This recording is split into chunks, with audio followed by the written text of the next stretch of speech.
This guy used a goat in his celebration, and he got straight up banned from football. Even Cristiano Ronaldo got into trouble for celebrating a goal. These are the celebrations that got banned from football. This guy is Giorgos Katidis, and he got banned from playing football because of this celebration. I don't even need to tell you it looks a lot like the controversial salute. The Greek Football Federation banned him from their leagues, but he can still play for teams in other countries. Vinicius Jr. got a whole team banned. When he was playing in Brazil, he did a very offensive celebration to the rival team's fans. In an interview, the Botafogo players were shown crying while complaining about the referees.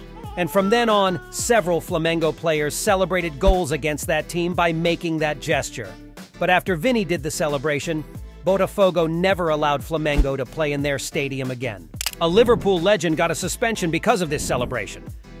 Robbie Fowler pretended to sniff something, if you catch my drift, and that earned him a 4-game suspension and a hefty fine.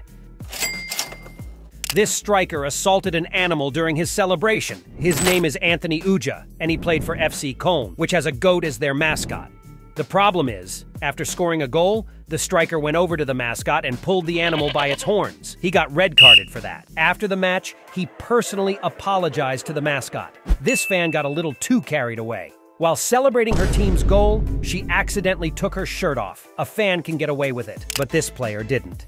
Since the game had already ended, she didn't receive a yellow card, but she didn't escape the consequences either. She went over to the fans and swapped her shirt with a supporter. Neymar got sent off because of his face. A fantastic goal and put on a mask of his own face in the celebration, and he was shown a red card for that. This player nearly went naked to celebrate a goal. The striker Vucinic scored a goal for his national team and simply took off his shorts and put them on his head. He only received a yellow card for it. Years later, he repeated the celebration while playing for Juventus. A similar thing happened with this Danish striker. He scored both goals for his national team to stage a comeback, and in his celebration, he revealed his underwear. Since that was clearly inappropriate, the referee gave him a yellow card. To make matters worse, he displayed a brand that wasn't a sponsor of the Danish national team, and as a result, he was fined over $100,000. Cristiano Ronaldo also got in trouble with this. No, he didn't remove his shorts, but he did take off his shirt, and it caused a huge problem. Taking off your shirt in football can result in a yellow card. And do you know why? It all began with this celebration by Diego Forlan. The Uruguayan scored a goal and took off his shirt to celebrate. The issue was that the referee had restarted the game, and the guy hadn't put his shirt back on yet. I think it might be. But the referee's got the advantage. And Forlan's back there helping out.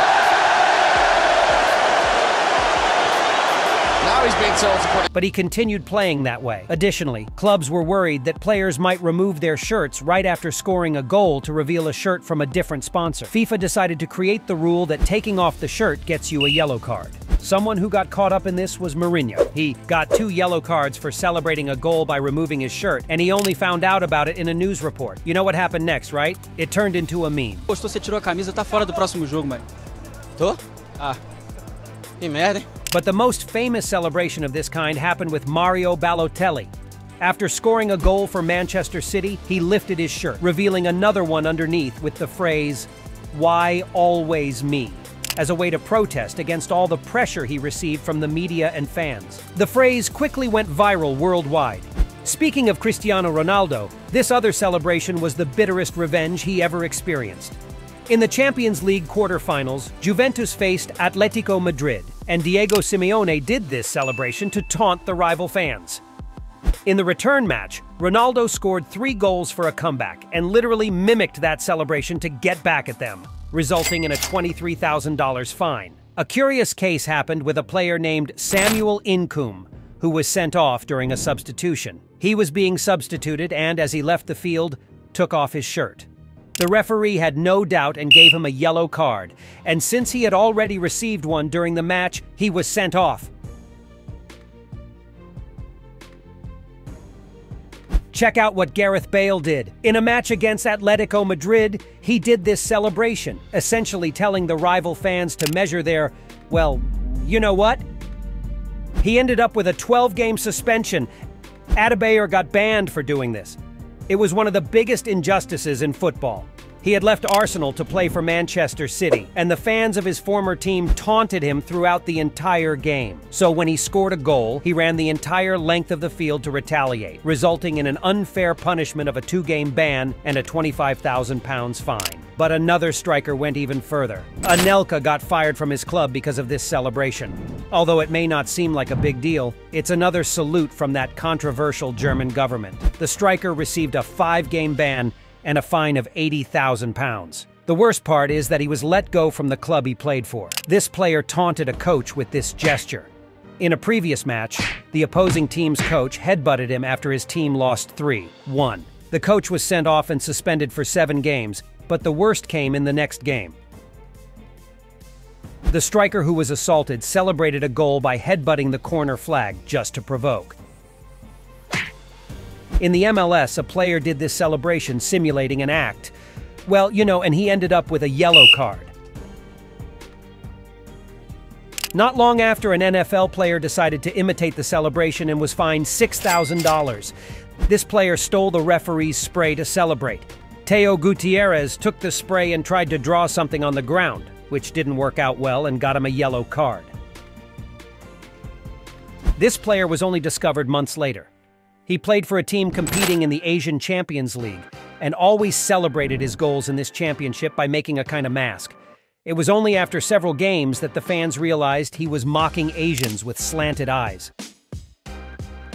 He was banned from football for 6 months. Eto'o's celebration is legendary. Jose Mourinho had made fun of him, saying he was too old to play football. Samuel Eto'o va de mieux en mieux, je dirais, quand même. Il est mieux qu'au début, en tout cas. Non? 32 ans, ouais, peut-être 35, je ne sais pas. Je ne sais pas. So after Eto'o scored a goal, he did this. This player is the most controversial in history. In this celebration, he showed a shirt with the face of a local beloved political leader. Fans loved it, but the Italian Federation didn't, and they banned him from playing for the Italian national team. Sometime later, he did this while celebrating a goal. Bizarre, right? Check out what Carlos Tevez did. After scoring a goal, he celebrated by imitating a chicken, which is how Boca Juniors fans, his former club, refer to River Plate fans, their biggest rivals. He ended up with a red card for that. And the goal of Carlos Tevez. Now once again, 9 players on This player here, I don't even need to explain why he got sent off, right? Shaqiri made this celebration at a World Cup, which is a sign of another country, Albania. And it caused a huge controversy. He was born in Albania but had to move to Switzerland due to political problems, and the celebration was a protest against injustices his country faced. Diego Ribas did something unacceptable. At the start of his career, he scored a goal and celebrated on top of Sao Paulo's crest, one of Santos's biggest rivals. The celebration almost turned into a fight between the players. Santos empata no Morumbi. 38 do segundo tempo. O Rogério tocou na bola. But in another game, he got a taste of his own medicine. Sao Paulo won the match, and one of the goals was celebrated like this. Luis Suarez did this to get back at the opposing team's coach said he liked to dive to win free kicks, and in his celebration, he went over and dived in front of the reserve bench. These Aubameyang celebrations are prohibited. No player can wear masks. But that didn't stop Alba from dressing up as Batman or even Black Panther to celebrate his goals. The best confronts of referees and players appear on the screen.